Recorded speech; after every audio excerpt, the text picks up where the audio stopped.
Teaching first grade is, it's amazing. These kids come in, they're eager to learn, they're ready. The best part about teaching first grade is getting them to read. And I tell them it's like a free vacation. I said, it's a free way to pick up a book and learn about something new. My story wasn't a traditional story when I went here, though. I was 28 going back with 2 kids as a single mom.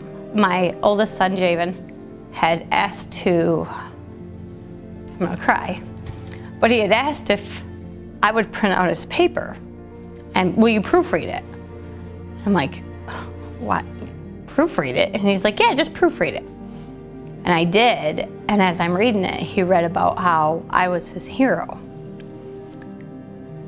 And trust me, when I was going to school, I never felt like, when I was doing my degree, I didn't feel like I was a hero because I felt like I was missing out on part of their life being in school, and I felt like I was putting my goals first. But after I read his paper, I actually realized that they watched the whole time.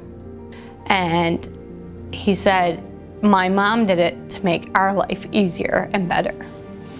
So that was my whole, like reading that was when I totally lost it.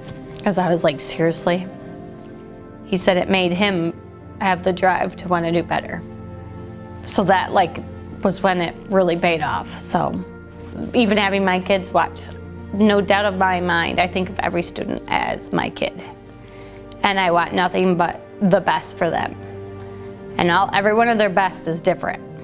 I want their dreams and goals to come alive, and how can I help them get there? How can I make them feel successful in the classroom? You have to build relationships with those students before you're going to get them to learn. Relationship is always number one. Because if they can trust you, if they feel safe, then they're willing to explore and experiment and make mistakes and come in. You want them to fall in love with school. I always say I have 1 year to make them fall in love with learning while I have them. 1 year. That's your why. You got to find your why.